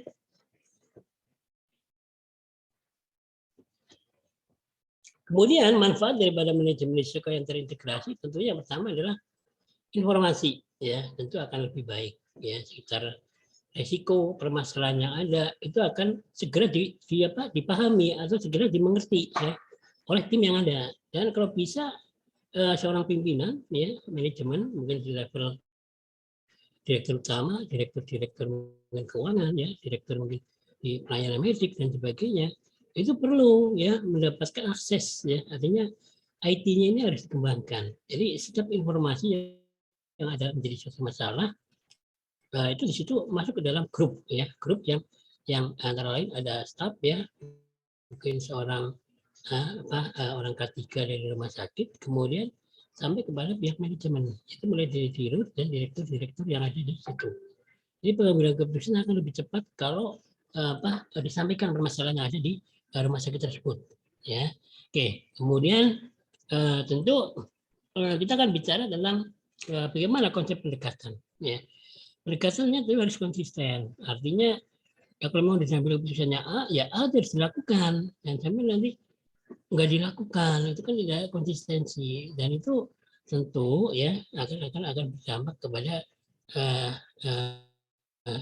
kerugian sendiri ya, ini kontraproduktif terhadap program yang sudah diterapkan oleh seorang pimpinan ya, mungkin pimpinan sendiri membuat aturan tidak melaksanakan, itu kan kontraproduktif, akhirnya staf tidak percaya, nggak apa ya, cuma juga ya kebijakan terapkan pimpinan nggak menepati juga, itu apa ya, jadi percuma ya. Jadi sekali komitmen harus diterapkan dari pimpinan sampai ke staf yang paling bawah ya, bisa mungkin cleaning service ya, bisa juga seorang security dan sebagainya ya. Kemudian membantu rumah sakit dalam memenuhi standar terkait dan clinical governance. Jadi aspek dari pemerintah pun ya akan memberikan mungkin dari perizinan ya, di situ bagus ini pelayanannya, di situ bagus manajemen risikonya ya, cepat responnya misalnya, maka pihak pemerintah akan memberikan ya mungkin semacam suatu ya penghargaan lah ya, penghargaan kepada rumah sakit yang memang bekerjanya dengan baik ya, pola-pola misalnya responsif responsibility-nya sangat bagus ya. Jadi ada kasus cepat tertangani, tidak menunggu sampai berkembang sampai ke media massa misalnya, ya. Jadi itulah, ya. Maka itu yang perlu dikembangkan dalam manajemen risiko yang sifatnya terintegrasi. Oke, slide berikutnya. Kemudian di dalam manajemen risiko sendiri ada satu tahapan, ya, yang sering kita bicara sebagai suatu risk assessment, ya. Dari identifikasi risiko, kemudian kita menilai suatu risiko, itu risk assessment. Dalam hal ini risiko dapat dibagi menjadi risiko yang potensi, ya, dan juga risiko potensi dapat diidentifikasi dari berbagai macam sumber, misalnya adanya informasi internal, ya, adanya rapat, audit, insiden, ya, report, claim, complaint, ya, dan sebagainya. Dan juga di informasi eksternal, ya, adanya mungkin permasalahan di luar, ya, atau mungkin ada suatu pendapat dari luar, ya, dan kemudian ada suatu audit, ya, audit yang bisa dilakukan secara rutin, yaitu audit internal, tetapi mungkin secara parsial, ya, ini mungkin setahun sekali itu dengan audit eksternal, itu dilakukan oleh badan-badan audit, ya, yang sifatnya sudah terakreditasi. Ya. Kemudian risiko atau insiden yang sudah diidentifikasi harus ditentukan peringkatnya, gradingnya, ya. Jadi levelnya, jadi levelnya level mana nih, ya. Kejadian-kejadian insiden itu atau risiko atau insiden yang sering muncul itu dapat tahap mana, membahayakan atau tidak, ya. Maka kita akan lihat dari tingkat peluangnya, ya, peluangnya atau frekuensinya, ya, kejadian ini seperti apa, ya. Kemudian tingkat dampak yang dapat atau ditimbulkan itu konsekuensi. Jadi seberapa jauh, ya, seberapa berat dampak itu akan muncul apabila itu tidak dilakukan intervensi, ya. Frekuensinya bagaimana, berapa kali dalam setahun, berapa kali dalam sebulan, ya, itu perlu dicatat, ya. Mungkin kejadian kecil, ya, sering terjadi, itu potensi suatu saat akan terjadi besar, ya, akan terjadi kasus yang dengan kerugian yang besar, atau paling tidak kerugian yang lebih besar daripada kerugian yang sekarang ada, ya. Oke, slide berikutnya. Tentu konsepnya adalah mencegah, ya, atau mengurangi, ya, dari mungkin kasus cedera pada pekerja, kemudian gangguan pada kesehatan, polusi dan asas, dan juga pengertian asuransi perusahaan atau institusi, misalnya itu rumah sakit, kalau perusahaan itu perusahaan, ya. Tujuannya adalah itu. Kemudian juga dalam rangka mencegah atau mengurangi kasus kecelakaan kerja, ya. Kemudian membuat dan mengevaluasi tentang kebijakan K3, kepatuhan terhadap undang-undang peraturan K3, dan juga evaluasi dan analisis semua kecelakaan. Bagaimana kecelakaan itu sampai terjadi, misalnya. Kenapa itu bisa terjadi, ya? Berapa kali dalam satu bulan kasus itu terjadi, ya, kecelakaan itu terjadi. Nah, itu menjadi catatan, ya. Kasus satu kali tapi dampaknya fatal, nah itu tentu sebelumnya sering terjadi itu, ya, tidak hanya langsung terjadi dengan fatalitas yang tinggi, tapi bisa jadi adanya insiden-insiden yang sering terjadi tetapi diabaikan, ya, dianggap remeh, disepelekan, ya, dan saat akan muncul kasus yang besar, ya, dan kerugian yang mungkin bisa sampai mungkin cedera, ya, artinya, atau mungkin adanya suatu kecelakaan yang berdampak kepada permanen, misalnya, ya, kehilangan mungkin fungsi daripada anggota badan yang sifatnya permanen, atau mungkin malah sampai fatal, sampai meninggal, ya. Oke, ini untuk perlu dibuat suatu evaluasi terkait dengan misalnya kepatuhan, ya, terhadap suatu peraturan, kemudian bagaimana cara good housekeeping-nya, ya. Jadi housekeeping-nya bagaimana sistem penempatannya barang, misalnya, ya, barang harus rapi, baik sebelum bekerja maupun setelah bekerja harus rapi, ya. Naruh barangnya di mana, ya, agar tidak mengganggu orang yang bekerja mungkin ya sebagai pengganti kita, ya. Misalnya shift, ya, mungkin shift malam bekerja dengan baik, ya, habis selesai bekerja dirapikan, jadi begitu petugas pagi yang masuk dia akan merasa nyaman untuk melanjutkan pekerjaan, tidak harus mengerjakan pekerjaan yang mesti dikerjakan tadi malam, ya. Kemudian pelayanan kesehatan kerja itu dengan penggunaan APD ya, kemudian adanya tenaga ahli K3 dan juga penggunaan pedoman manual K3 dan juga adanya peraturan K3 bagi petugas kesehatan. Ya, ini perlu ya. Oke, berikutnya.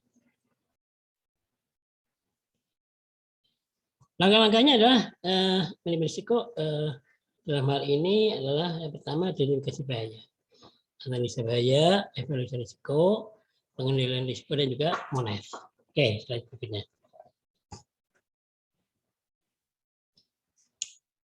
Identifikasi bahaya ya itu adalah pemetahapan ya dari manajemen risiko yang dilakukan untuk mengetahui jenis bahaya yang ada di dalam suatu mungkin pekerjaan ya, pekerjaan tertentu yang mungkin dikerjakan sehari-hari ya.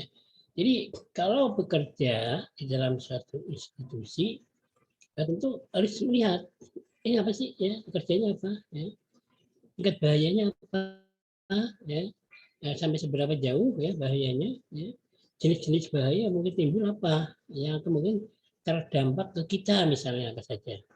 Kemudian setelah itu dianalisis. Ya, setelah tahu bahaya-bahaya itu kita analisis ya. Apa yang mungkin timbul ya, bagaimana kira-kira akan berdampak. Karena kita misalnya setiap hari bekerja di ruangan yang itu. Ya. Nah, itu harus dipelajari. Ya. Kemudian setelah itu kita lakukan evaluasi. Ya. Evaluasi bagaimana ya, apakah resiko itu punya dampak yang luas. Ya. Artinya bisa menyangkut orang banyak. Ya, dan bisa berdampak berat misalnya ya kalau exposure-nya itu besar ya dan intensitasnya tinggi ya itu perlu diperhatikan. Kemudian pengendalian risiko itu tahapan manajemen risiko untuk mengendalikan risiko ya, sehingga tidak menimbulkan lebih besar. Nah itu pengendalian itu akan bermacam-macam. Misalnya yang pertama adalah substitusi. Bagaimana dengan substitusi? Yaitu dengan berupaya untuk penghindaran atau kalau bisa ya janganlah ini diganti aja lah ya. Tapi diganti mahal nggak? Misalnya ternyata sumbernya dari mesin asetnya. Waduh kalau mesin diganti investasinya besar nih. Nah maka misalnya pendekatan dengan rekayasa engineering misalnya ya dengan bagaimana sih mesin direkayasa seperti apa agar tidak membahayakan karyawan misalnya ya. Nah, kemudian ternyata apa itu mungkin nggak efektif juga, maka perlu dilakukan dengan apa pendekatan administratif, itu dengan menjalankan orang bekerja dengan shift ya, rolling ya, shift misalnya, shift artinya ada pagi siang sore misalnya ya, jadi itu diatur dengan pendekatan administratif. Pendekatan administratif ternyata sudah dan dirasa masih kurang efektif juga, maka yang terakhir adalah APD, itu dengan pengadaan alat pelindungan diri ya, pelindung diri untuk karyawan atau PPE ya, personal protection equipment ya, yang diberikan untuk karyawan ya, karyawan yang bekerja di lingkungan tersebut. Maka bagaimana upayakan alat pelindung diri menjadi suatu solusi terakhir ya, karena apapun alasannya APD sebetulnya tidak nyaman ya kalau kita gunakan ya, tapi ya itu tadi kalau ternyata dari tiga tahapan di atas ya ternyata nggak bisa maksimal, maka APD tetap harus digunakan. Oke, slide berikut.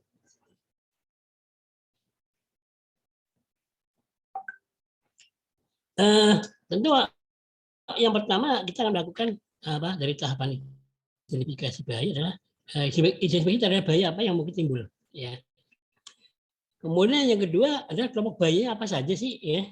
Saya bekerja misalnya dalam suatu industri peleburan baja misalnya. Ya. Kita lakukan identifikasi apa bahayanya. Yang pertama tentu panas ya, suhu panas ya. Kemudian yang kedua itu ada lompatan misalnya percikan-percikan misalnya ya. Kemudian bagaimana ya dengan pola-pola misalnya dengan penanganan kalau sampai terjadi dehidrasi misalnya ya. Itu yang dilakukan ya. Jadi bahaya-bahaya itu tentu harus kita catat sedemikian rupa ya. Dan kemudian kita kelompokkan bahayanya apa masuknya. Oh fisik karena mungkin akan suhu jadi panas ya, lingkungan pekerjaan kita. Kemudian sifatnya kimia ya mungkin karena pengaruh kimia karena dengan terbakarnya dari peleburan baja tadi atau peleburan apalah ya, atau mungkin industri lain seperti minyak eh, plastik ya, biji plastik misalnya, atau industri yang lain, itu tentu akan spesifik dan kita akan lihat bahan bakunya apa ya, kemudian bahan prosesnya seperti apa, bahan jadinya seperti apa ya, kemudian tingkat bahayanya sampai di mana, itu harus dipelajari benar ya. Jadi kita bekerja tentu kita akan nyaman ya, karena kita tahu bahayanya itu ada. Lebih enak kita bekerja atau kita tahu bahayanya, nah, nanti kita akan melakukan upaya bagaimana bisa menghindari ya, atau mungkin mengurangi ya seperti itu. Kemudian rumuskan ya mengapa dan bagaimana bahaya tersebut dapat terjadi ya. Kemudian bagaimana upayanya ya. Jadi pendekatan dilakukan dalam identifikasi tentu nanti adalah perlu dilakukan juga mungkin nanti dengan checklist misalnya. Anda sebagai seorang supervisor K3 di dalam perusahaan itu atau mungkin di dalam rumah sakit, lakukan wawancara misalnya dengan orang-orang yang bekerja yang setiap hari bersinggungan dengan sumber bahaya tadi, hazard tadi ya. Karena pasti dia akan punya risiko baik ringan, sedang maupun sampai berat ya. Itu lakukan wawancara.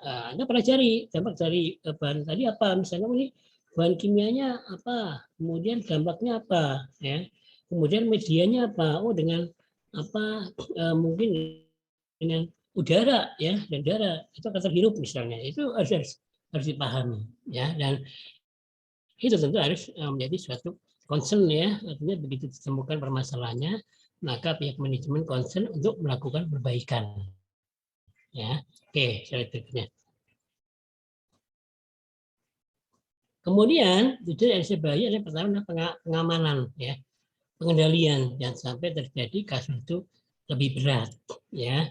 Kemudian menetapkan kemungkinan terjadinya ya peluang ya, probability maupun konsekuensi yang dapat ditimbulkan dari bahaya yang ada. Kemudian untuk menghindari bias dalam menentukan probability harus memberikan beberapa sumber informasi, itu dengan catatan kejadian terdahulu itu sebagai pembanding ya. Kemudian referensi ya atau literatur yang terkait, dan juga laporan hasil penelitian ahli yang mungkin kasusnya mirip ya atau mungkin malah sama ya. Yang terakhir menggunakan teknik analisis secara kualitatif untuk menentukan level bahaya yang ada ya. Kualitatif dulu ya. Artinya setelah kualitatif ditemukan maka bisa ditemukan menjadi kuantitatif ya. Oke, slide berikutnya. Kemudian di tahapan evaluasi risiko itu merupakan suatu pengambilan keputusan, yaitu mengenai risiko mana yang kita ambil nih ya, mana nih yang menentukan ya. Evaluasi risiko meliputi kegiatan sebagai berikut, misalnya menentukan kritikalitas. Jadi mana titik kritisnya ya, mana yang paling kritis membahayakan ya, dan itu harus dicatat. Kemudian menentukan kriteria penilaian risiko, yaitu kriteria dampak. Misalnya kalau ini terjadi kepada masyarakat, mungkin kepada pekerja juga ya, pada pengunjung juga, apa yang timbul, itu harus bisa diprediksi ya.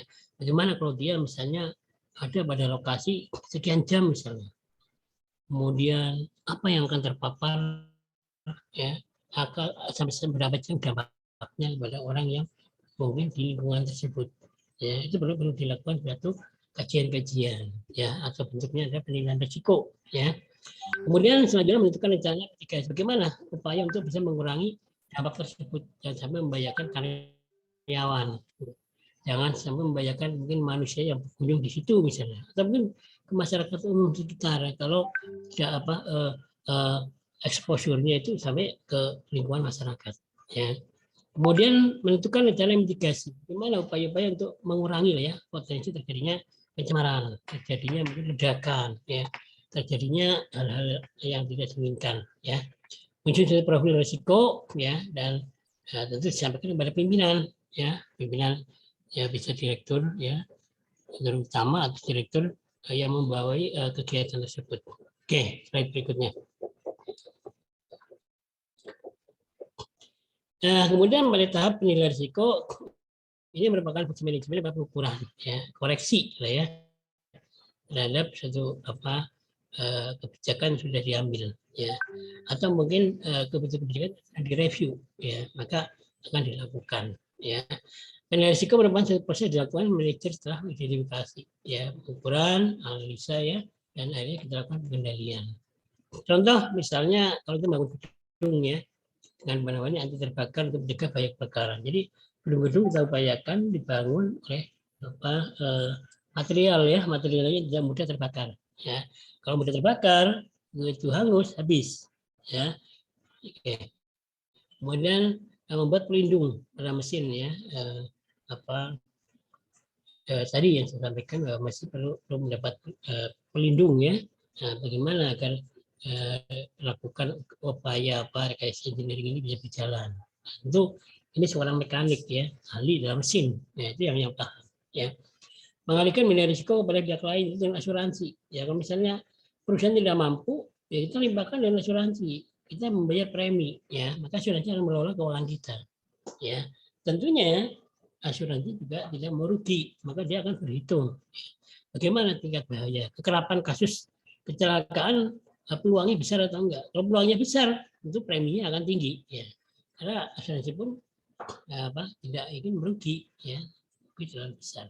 Oke, slide berikutnya. Kemudian berikutnya adalah monef, ya, ini paling penting, ya, agar dilakukan suatu monitoring dan evaluasi. Tujuannya apa? Adalah untuk mengkontrol, ya, mengawasi proses pekerjaan itu berjalan lancar atau tidak, ya.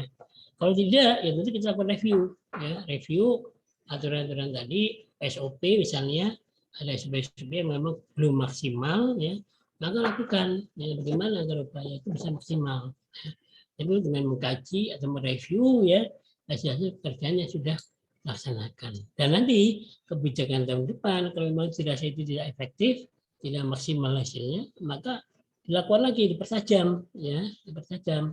Jadi program-program kebijakan setelah evaluasi idealnya, ya, tentu akan bisa meningkatkan produktivitas yang lebih baik, ya. Oke, slide berikutnya. Jadi hierarki pengendalian risiko itu ada eliminasi, substitusi, rekayasa engineering, administrasi, dan yang terakhir adalah alat pelindung diri, ya. Oke, slide berikutnya. Eliminasi itu upaya pengendalian dan menghilangkan bahaya. Tujuannya adalah untuk menghilangkan kemungkinan, ya, kegagalan manusia dalam menjalankan suatu sistem terdapat karena adanya desain, ya, desain yang mungkin kurang sempurna, ya. Kemudian menghilangkan bahaya dengan cara yang sangat efisien, misalnya tidak mengandalkan itu tidak boleh hanya mengandalkan perilaku saja dan menghindari risiko, tapi ada upaya lain, ya. Kadang-kadang hanya mengandalkan perilaku pekerja, kalau pas perilakunya nggak benar, itu akan berisiko, ya. Maka di samping itu tentu juga harus ada aturan lain lah, ya, yang mencegah orang itu masuk misalnya, ya. Jadi ada peringatan, ada mungkin pengawas, ya, artinya mungkin di security misalnya, ya, selalu mengawasi misalnya karyawan itu harus menggunakan APD pada lokasi yang memang mengharuskan dia harus pakai APD. Artinya apa? Itu menjadi lokasi yang berbahaya. Oke, slide berikutnya. Kemudian substitusi apa? Itu penilaian mengganti perlengkapan, ya, teban yang lebih baik, ya, yang kurang berbahaya, ya, diganti, ya, artinya mungkin yang tadinya potensial bahayanya tinggi menjadi potensial bahayanya kurang, ya. Itu harus selalu dikaji, ya. Itu ada tim yang selalu mengkaji di dalam perusahaan atau mungkin rumah sakit, ya, atau mungkin suatu institusi yang ada, ya. Oke, berikutnya. Kemudian rekayasa engineering apa yang perlu dilakukan, ya, yaitu misalnya pemberian sistem tekanan negatif, ya, pada ruangan perawatan airborne disease, ya, yaitu dengan misalnya ruangan lab, ya, kita buat tekanan negatif. Artinya apa? Biar penyakit tidak muter-muter di dalam, ya, kerjanya nanti yang terkena, ya, tetapi diolah, ya, kemudian dibuang keluar. Kemudian pemakaian laminar airflow, yaitu adanya suatu alat, ya, yang dipasang dalam rangka untuk membantu ya sirkulasi daripada udara. Ya. Kemudian pemasangan shield, ya misalnya sekat BB ya, ada apa X-ray yang dipakai untuk pemeriksaan sinar X pada pasien misalnya itu dengan sekat PB atau timbal ya. Oke, slide berikutnya. Bagaimana dengan kontrol administratif? Tentu yang pertama dengan misalnya seleksi karyawan ya. Karyawan yang memang tidak memenuhi persyaratan kesehatan ya jangan diterima ya karena akan berdampak kepada kinerja ya, produktivitas dari karyawan akan terganggu ya. Kalau misalnya ternyata sebelum masuk dia udah punya penyakit bawaan ya. Kalau bisa ya dia disembuhkan dulu lah ya, atau mungkin kalau itu memang saatnya memang tidak syarat dari kebutuhan perusahaan ya yang diterima ya, cari yang sehat, yang lebih sehat ya. Oke.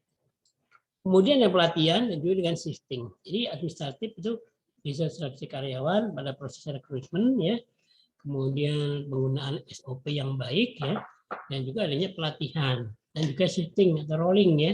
Nah itu perlu dilakukan. Oke, slide berikutnya.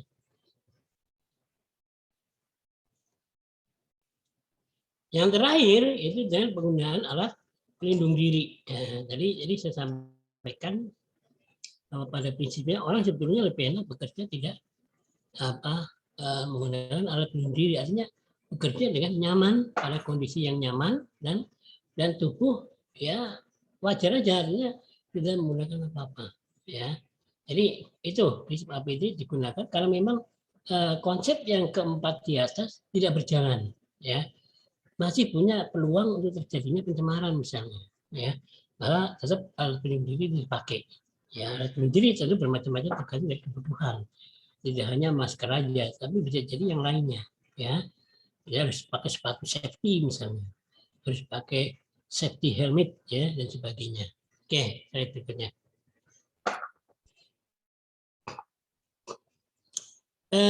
Kalau kita bicara risiko ya di rumah sakit ya atau mungkin di perusahaan ya, intinya banyak hal ya yang kita temukan ya. Tentu apa ya, yang pertama tentu dampaknya ya. Jadi pengaruhnya berdampak terhadap kondisi misalnya sumber daya manusianya. Nah, sumber daya itu merupakan human and capital ya. Jadi modal ya, sumber daya itu modal ya, modal perusahaan untuk bisa bekerja dengan baik ya. Kemudian tentu yang lainnya adalah produk ya, jasa, atau mungkin justru pelanggannya akan lari ya, atau mungkin malah mendekat dengan kondisi yang baik, misalnya yang baik ya, alat peralatan yang lengkap, SDM yang baik ya dan sebagainya. Ini dapat juga berdampak eksternal terhadap masyarakat, pasar atau lingkungan. Jadi inilah hal-hal yang kenapa ya risiko di rumah sakit itu dikatakan sebagai fungsi probabilitas atau chance ya, chance peluang ya dari suatu kejadian. Oke, slide berikutnya. Jadi kalau kita bicara risiko ya di rumah sakit itu kita sebagai asumsikan bahwa risiko ini adalah suatu semua isu ya yang dapat berdampak terhadap pencapaian pelayanan pasien ya, yang tentunya adalah bermutu tinggi, aman dan efektif. Dengan risiko non klinis atau corporate risk adalah semua isu yang dapat berdampak terhadap tercapainya tugas pokok dan kewajiban hukum dari rumah sakit. Sedangkan kategori risiko di rumah sakit itu ada patient care related risk, medical staff related risk. Ya, jadi kategori risiko itu bisa terhadap pasien dan juga bisa terhadap karyawan yang bekerja di situ. Jadi risiko itu bisa berdampak terhadap pasien dan juga bisa berdampak pada seorang pekerja di rumah sakit. Ya mungkin mesti kalau kita tambahkan yaitu terhadap pengunjung ya, yang mungkin yang menemani pasien saat rawat inap. Ya. Kemudian untuk employee ya related risk, yang pertama itu property related risk, finansial dan juga risiko-risiko lain yang mungkin muncul atau ada di perusahaan atau di rumah sakit tersebut. Oke, slide. Bagaimana strategi mengelola risiko? Ya, tentu harus kita perhitungkan. Ya, kalau misalnya kita akan menerima, ya tentu kita akan menahan. Bagaimana? Itu saya membedakan risiko dengan mengasuransikan atau manajemen tergantung pada tingkat toleransi. Ya, atau mungkin menahan itu dengan itu tadi ya dengan pendekatan tadi itu eliminasi, substitusi ya, kemudian sampai bagaimana dengan menggunakan APD. Itu artinya toleransi terhadap sumber bahaya itu ada tahapannya. Kalau bisa eliminasi, kalau bisa hindarilah ya, hindari atau dihilangkan lah ya. Tapi kalau ternyata dihilangkan nggak bisa karena menyangkut mungkin lebih karena investasi yang mungkin akan lebih besar, ya lakukan yang kedua substitusi. Artinya dibuatlah mungkin kalau sebenarnya bahaya dari bahan-bahan bakunya ya bahan bakunya dicarikannya tidak terlalu bahaya ya untuk kesehatan ya. Kemudian tentunya dengan mentransfer ya, membutuhkan pihak ketiga mampu bisa menerima risiko. Jadi misalnya tadi ya P3 dan B3 tidak mampu kita olah, ya kita harus bersama dengan pihak ketiga. Pihak ketiga lah itu yang akan mengelola risiko-risiko tersebut. Ya.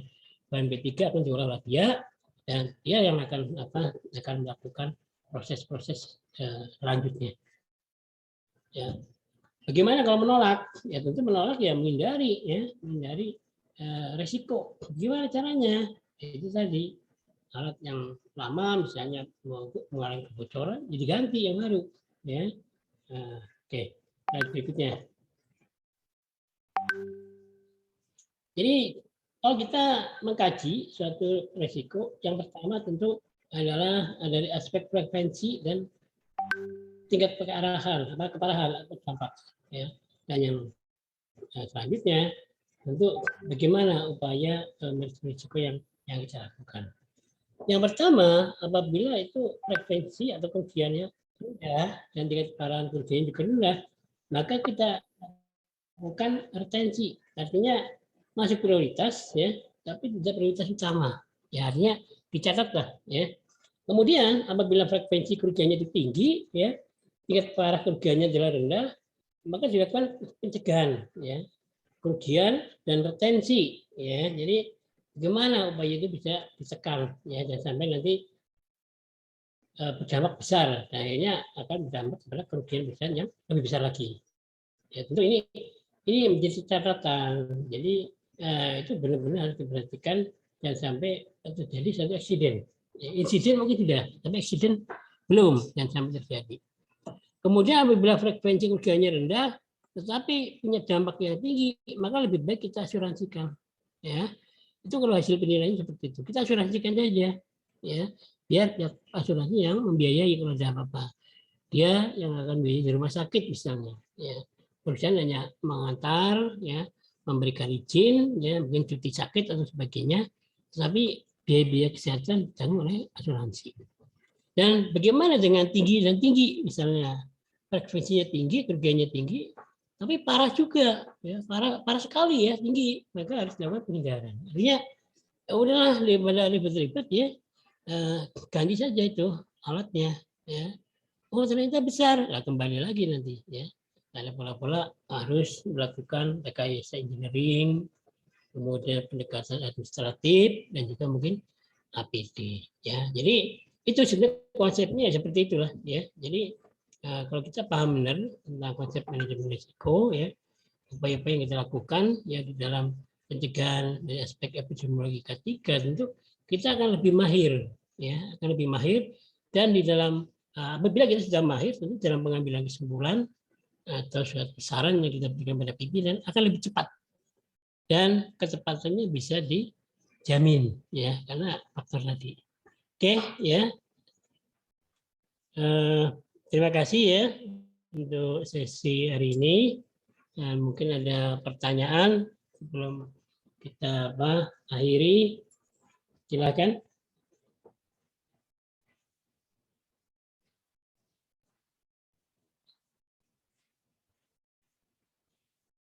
Oke ya, kalau mungkin belum ada, mungkin bisa lah nanti kalau misalnya mau WA silakan ya.